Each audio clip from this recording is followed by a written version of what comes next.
Dans les coulisses du festival Classissimo, la voix de Joël Strauss résonne dans une salle encore vide.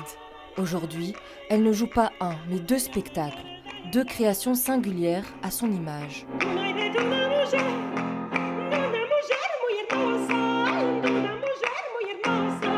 Le premier invite les enfants du primaire à découvrir la musique classique autrement.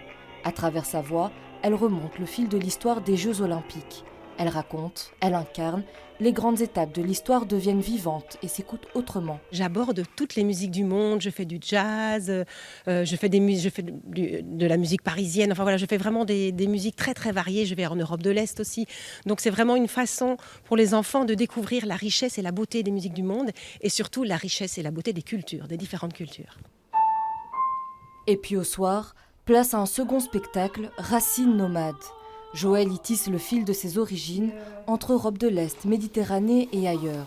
Une reconnaissance pour cet artiste aux multiples racines dont le travail se situe à la croisée des disciplines, des langues et des cultures. Un jour, je me suis amusée à faire un test ADN et j'ai découvert que j'avais 17 origines différentes ADN. Donc j'ai pas vraiment d'origine qui est plus forte qu'une autre, ça vient un petit peu de partout. Et je me suis dit, je vais faire un spectacle là-dessus, je vais faire un spectacle qui raconte vraiment le départ. Particularité de cette création, les diapositives de son père réalisées en 1950.